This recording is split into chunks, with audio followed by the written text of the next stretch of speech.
7 days had passed since the asteroid crisis, and Earth was still mourning the heroes who had saved their world. Memorial services were being held across the planet for the 847 people who had given their lives to protect humanity.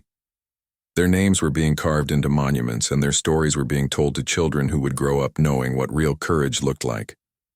Zara had spent those 7 days in deep thought aboard her flagship, watching the human response to their loss. Instead of celebrating their survival, the humans seemed more focused on honoring their dead. Families gathered at memorial sites, leaving flowers and personal items. Strangers shared stories about the platform crews even though they had never met them. The entire planet seemed united in grief and gratitude. The human response is illogical, observed Koreth, her second-in-command, as he materialized on the bridge through their quantum communication system. Koreth was a being of pure crystalline energy whose species had joined the collective 2,000 years ago.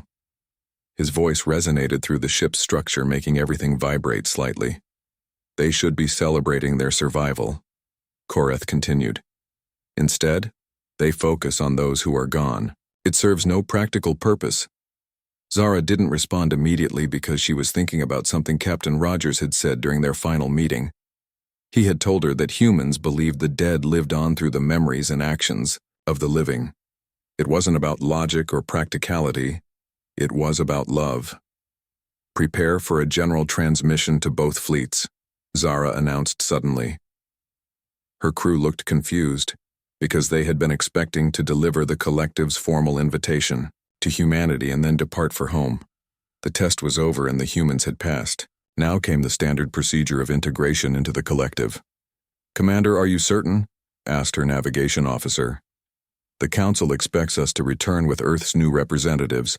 Zara stood up from her command chair and walked to the center of the bridge where the transmission equipment would focus on her. "Send word to all ships in both fleets. I have an announcement to make." Within minutes, every ship in the human defense fleet and every vessel in the collective armada was receiving Zara's transmission. On Earth itself, the broadcast was being shown on every screen and transmitted to every communication device on the planet. "People of Earth and members of the Celestial Collective," Zara began, with her voice carrying clearly across the void between the ships.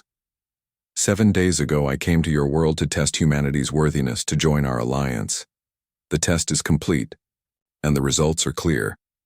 Captain Rogers stood on the bridge of the UES Liberty alongside Commander Sullivan, watching Zara's image on their main screen. They had been expecting good news about humanity's acceptance into the collective, but something in Zara's tone suggested this announcement would be different. "The humans have passed every test we gave them," Zara continued. "They showed courage in the face of certain death. They chose sacrifice over survival. They demonstrated the unity and strength that we have been seeking for over 1,000 years." Aboard the collective ships, Koreth and the other commanders listened with growing confusion. This was not following the standard protocol for species integration. Something was wrong.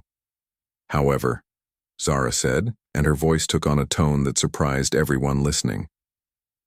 "After observing humanity for 7 days, I have reached a conclusion that will shock both our peoples. I do not wish to invite humans to join the collective. Instead, I formally request asylum with humanity." The silence that followed her words seemed to stretch across the entire solar system. On Earth, people stared at their screens in disbelief. In the human fleet, officers looked at each other, wondering if they had heard correctly. In the collective ships, alarms began sounding as her words were processed and understood. "For 3,000 years I have served the collective faithfully," Zara explained as chaos erupted around her. "We are the most advanced civilization in the galaxy. We have achieved perfect logic and perfect efficiency. We have eliminated war and suffering and conflict from our society. We are the pinnacle of evolution." She paused and looked directly into the camera as if she could see every person listening to her words. "We are also dying," she said simply. "Not in body, but in spirit. We have become so focused on survival and logic that we have forgotten what it means to live. In 7 days among humans, I have witnessed more genuine emotion and courage and love than I have seen in centuries among my own people." On Earth, Captain Rogers felt his breath catch in his throat. The most advanced being in the galaxy was asking to become human. It seemed impossible, but there she was making the request in front of both fleets. The collective makes decisions based on mathematical calculations and probability assessments, Zara continued. We choose the path that offers the highest chance of long-term survival. We are perfect in our logic, but we have lost something precious in the process. Korath's image suddenly appeared beside Zara's on every screen as he forced his way into the transmission. His crystalline form pulsed with what could only be anger. You would abandon 3 millennia of evolution for these primitive creatures, he demanded. They are violent and short-lived and completely illogical. They will destroy themselves within a few thousand years, just like every other young species. Zara turned to face Korath's image, with something in her eyes that looked remarkably like human defiance. Perhaps they will destroy themselves, but they will die truly alive rather than live already dead. They understand something we have forgotten. Existence without purpose is not life at all. The confrontation between Zara and her own people escalated quickly. Korath activated emergency protocols and began transmitting commands to the collective fleet. Warning lights flashed on every alien ship as weapon systems came online.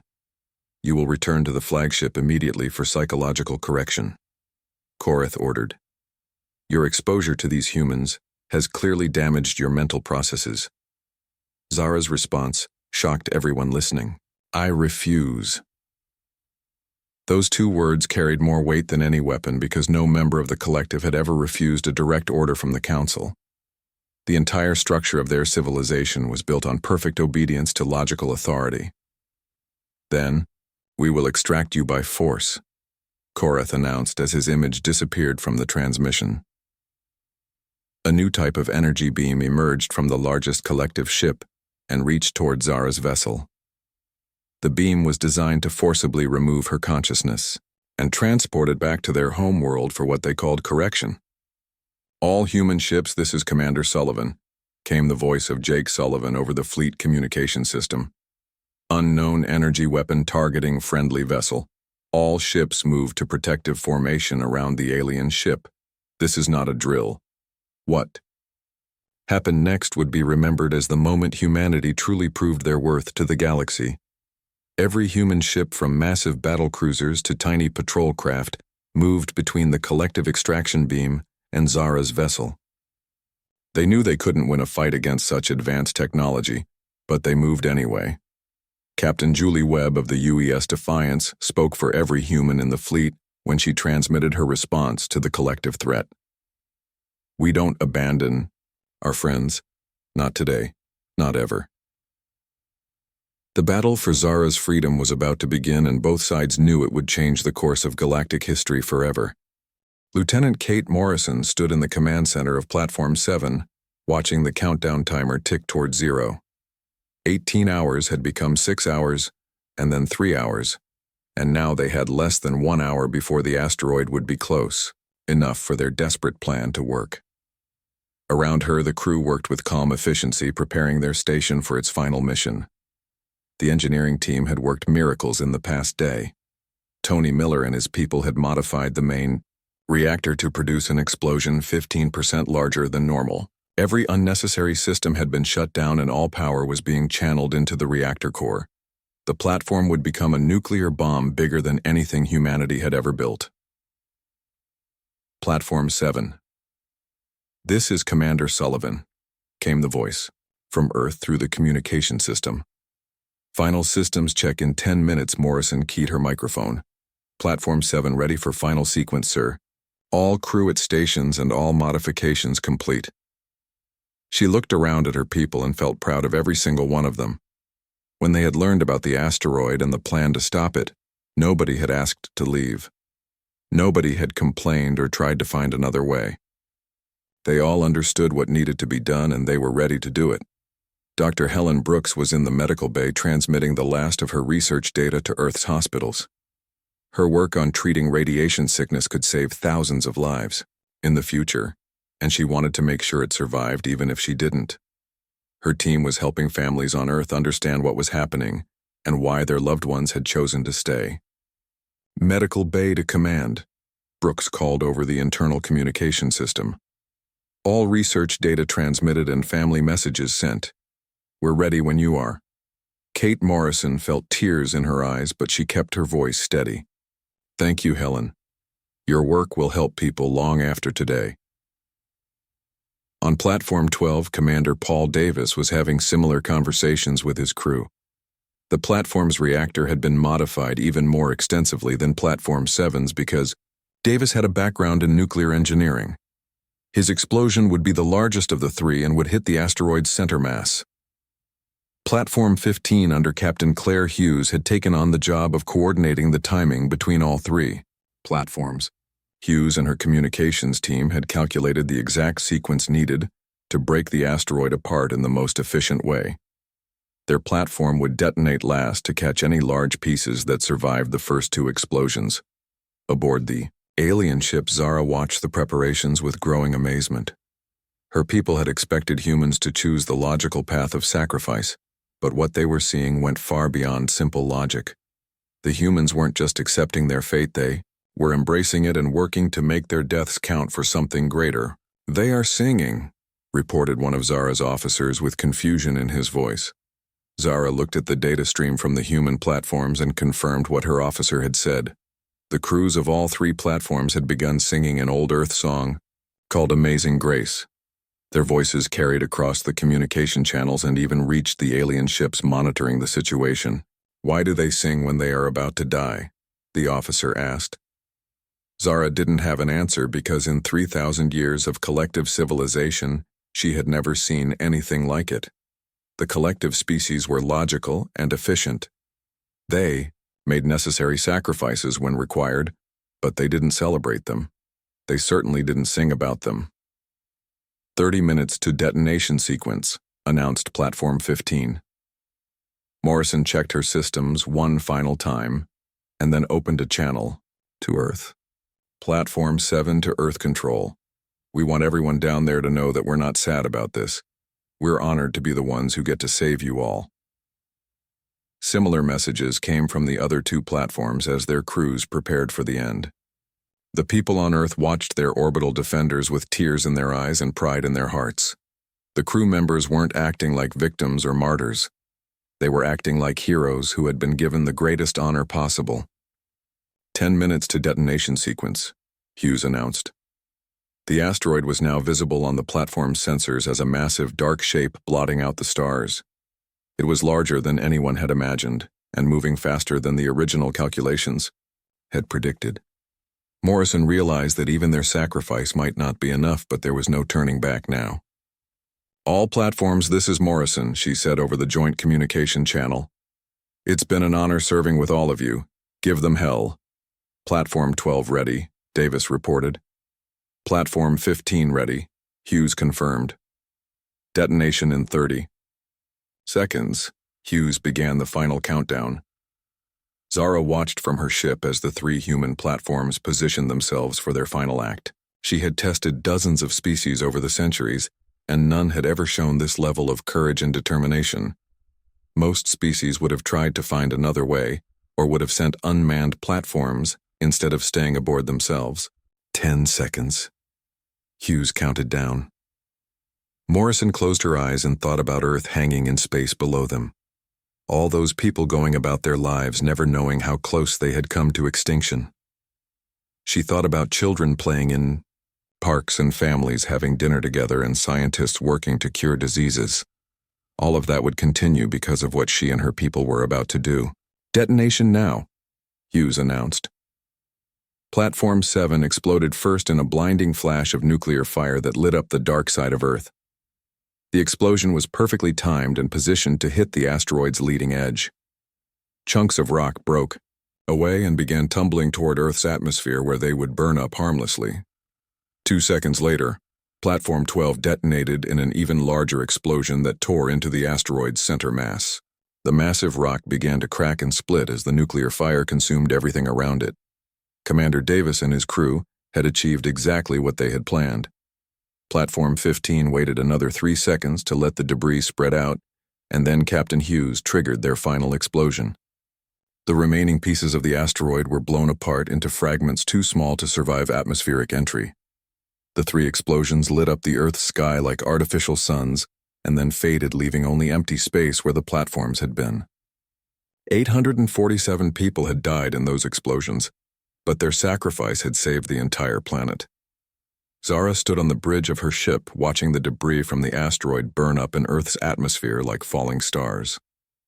She had seen many species face extinction over the centuries, but she had never seen any respond the way humans had just responded.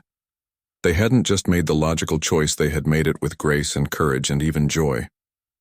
Her aide approached with a concerned expression. "The test results are clear. Should we proceed with the invitation?"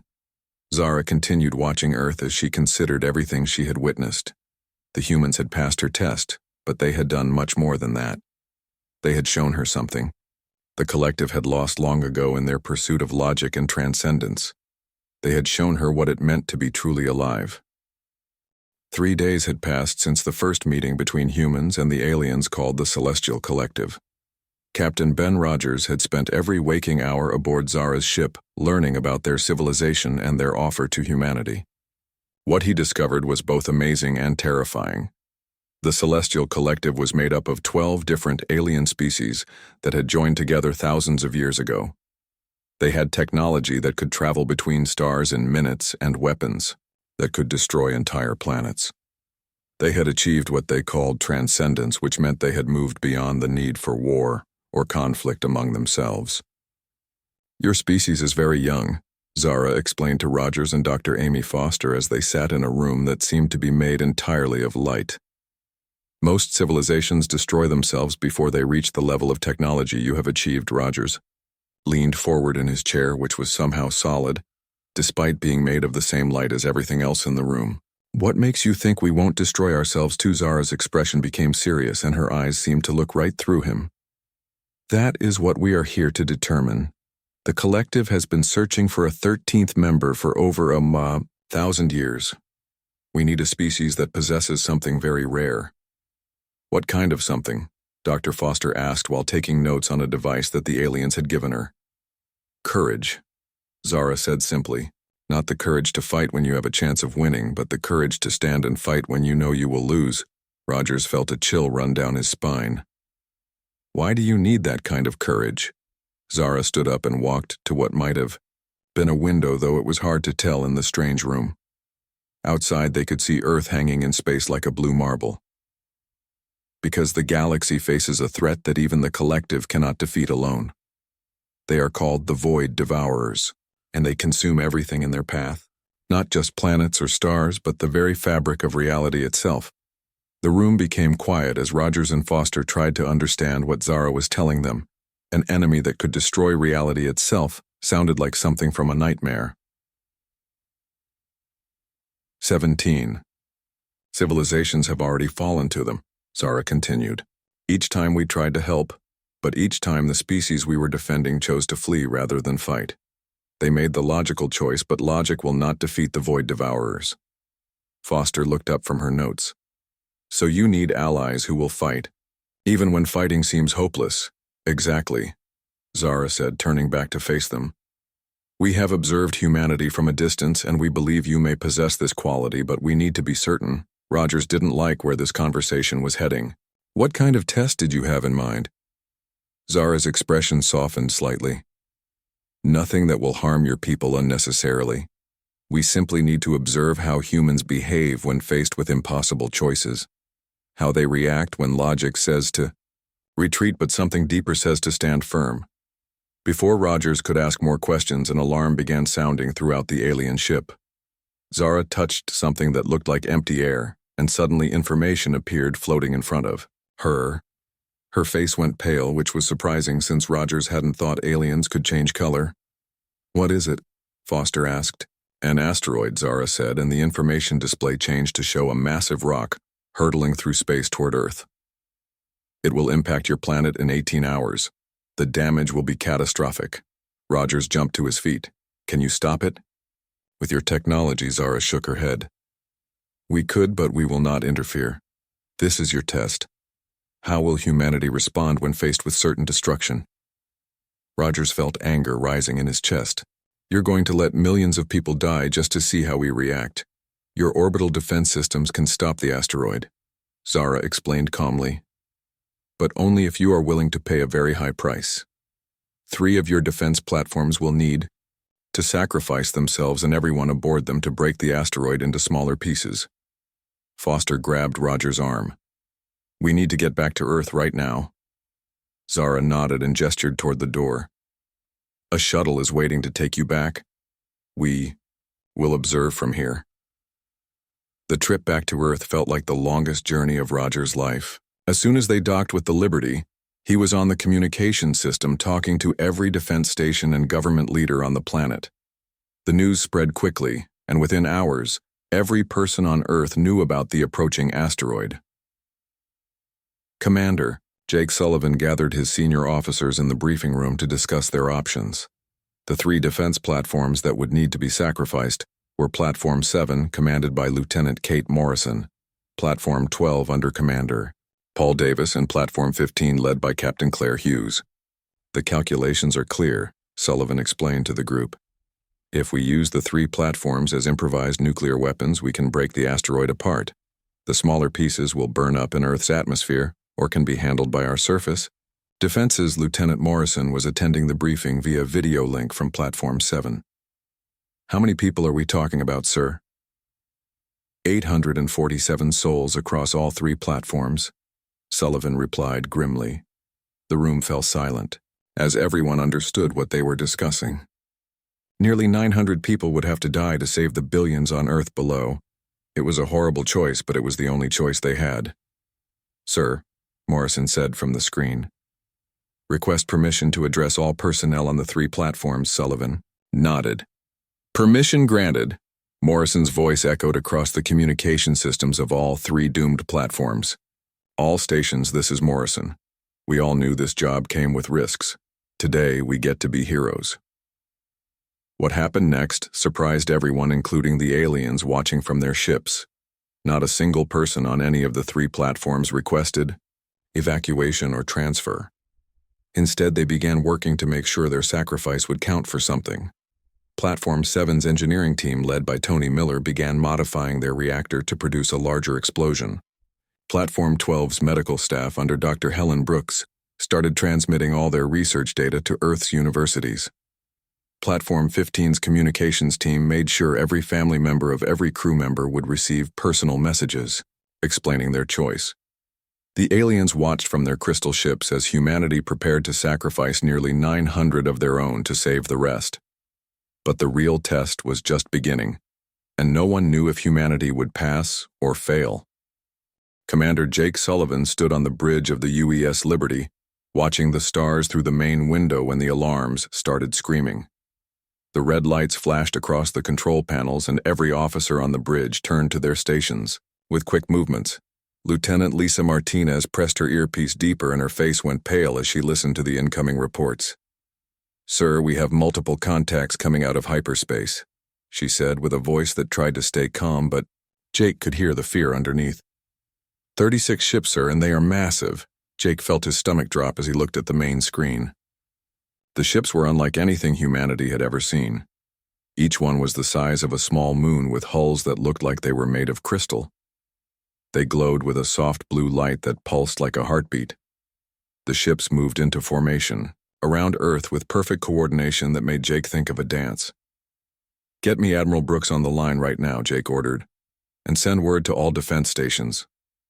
The ships just hung there in space around Earth like they were waiting for something. Jake had been in the Space Navy for 20 years and he had never seen anything like this. The alien vessels were beautiful and terrifying at the same time. They made Earth's best warships look like toys. Sir Admiral Brooks is on Channel 1, Martinez reported. Admiral, this is Sullivan, Jake said into his communicator. Are you seeing this? We see them. Sullivan came the reply from Admiral Brooks, who was commanding the orbital defense station. Every defense grid in the system is tracking them, but they haven't made any hostile moves yet. Jake watched the alien ships and wondered what they wanted. Were they here to invade, or were they just curious about humanity? The ships were clearly advanced beyond anything Earth could build, and if they wanted to attack, there would be nothing humans could do to stop them. Sir, I'm getting something on the communications array, Martinez called out.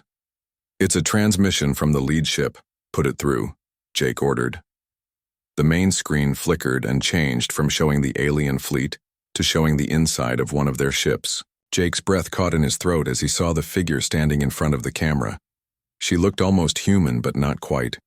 She was tall and graceful with long silver hair that seemed to move like liquid metal. Her skin had a faint glow to it, and her eyes were the color of starlight. When she spoke, her voice had a musical quality that made everyone on the bridge lean forward to listen. People of Earth, she said in perfect English without any accent. I am Zara of the Celestial Collective. We have been watching your species for some time now, and we find you interesting. Jake exchanged glances with his officers. They had been watching humanity. How long had they been out there studying Earth without anyone knowing? We do not come as conquerors, Zara continued. We come with an offer that has never been made to any species in this galaxy. We invite you to join our alliance as equals, not as subjects. The bridge was completely silent as everyone processed what they were hearing. An alien alliance wanted humanity to join them as equals. It seemed too good to be true. We know you have many questions, Zara said as if she could see their confusion. We will answer them all in time. For now, we ask that you send representatives to meet with us. We have much to discuss. The transmission ended and the screen returned to showing the alien fleet. Jake stared at the ships and tried to understand what had just happened. First contact with an alien species, and they were offering friendship instead of demanding surrender. Get me Captain Rogers, Jake ordered. Ben Rogers was Earth's best diplomat, and if anyone could handle this situation, it would be him. Within an hour, Captain Rogers was aboard the Liberty, along with a team of scientists and diplomats. Dr. Amy Foster was among them, and Jake was glad to have Earth's top expert on alien psychology on the team, even though she had never actually met any aliens before today. What do you think? Jake asked Rogers as they prepared to go to the alien ship. I think we're about to make history, Rogers replied. Or we're walking into a trap, but we don't have much choice, do we? A small shuttle arrived from Zara's ship to transport the human delegation. Jake watched it dock with the Liberty and marveled at how smoothly it moved. The technology was clearly far beyond anything humanity possessed. Rogers and his team boarded the alien shuttle, and Jake watched them disappear into one of the massive crystal ships. All he could do now was wait and hope that humanity was about to gain powerful allies instead of deadly enemies. The alien fleet continued to orbit Earth in their perfect formation, while inside one of their ships, humans and aliens met face to face for the first time. Jake stood on his bridge looking out at the stars and wondering if this day would mark the beginning of a new age for humanity, or the end of everything they had ever known. The communication arrays across Earth buzzed with activity as news of the alien contact spread around the world. Every government wanted updates and every scientist wanted data about the alien technology. But for now, all anyone could do was wait and see what Zara and her people really wanted from humanity. Jake Sullivan had seen many things in his career as a space commander, but nothing had prepared him for this moment. Humanity was no longer alone in the universe, and everything was about to change forever. The space around Earth erupted into chaos as the human fleet threw itself between the collective extraction beam and Zara's ship. Captain Julie Webb of the UES Defiance led the charge with her destroyer moving directly into the path of the energy weapon. Behind her came dozens of other ships, from massive carriers to tiny reconnaissance craft, all united in their determination to protect someone who had chosen to stand with humanity. All ships maintained formation. Webb commanded over the fleet communication system. Shields to maximum power and prepare for heavy resistance. The collective beam struck the human ships, and their shields flared with brilliant light as they absorbed energies far beyond what they were designed to handle. The smaller vessels began to buckle under the strain, but they held their positions. Every few seconds, another ship would move forward to replace one whose shields had failed. Captain, our shields are down to 30%, reported Webb's tactical officer as the Defiance shuddered under the alien weapon's assault. Hold position, Webb ordered without hesitation. We don't back down. Aboard Zara's ship, alarms were screaming as the collective extraction beam tried to lock onto her consciousness. She could feel the familiar pull of their quantum network attempting to drag her back to their homeworld for correction and reprogramming. Everything she had learned about humanity in the past 7 days would be erased, and she would become just another logical servant of the collective. "I will not go back," she whispered to herself as she began working at controls that no member of the collective had ever touched. Deep within her ship's core lay technology that was forbidden by their highest laws. Technology that could sever her connection to their quantum network permanently. The battle outside continued as more human ships joined the protective formation.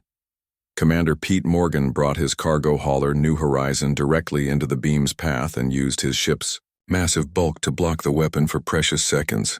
The hauler's hull began to glow red-hot from the energy assault, but Morgan held his position until his ship's structure finally gave way. "New Horizon going down," Morgan transmitted as his ship broke apart. "Give them hell for me, Pilot Sandra." Clark and her reconnaissance shuttle Shadowrunner used her ship's advanced sensor array to jam the collective targeting systems. Her small craft darted between the larger vessels like a fighter plane weaving through enemy fire. The shuttle's stealth capabilities were burned out by the effort, but her jamming bought the fleet valuable time. "Targeting systems disrupted," Clark reported as her ship's electronics failed around her. "They're flying blind for the next few minutes." What amazed Zara most wasn't the military response but the civilian one. Thousands of personal vehicles and tourist shuttles and even museum ships joined the battle. A retired teacher named Helen Brooks used her century-old courier ship to deliver supplies to damaged military vessels.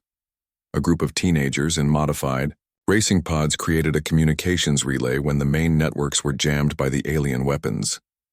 "They are fighting for me," Zara said in wonder as she watched the human response.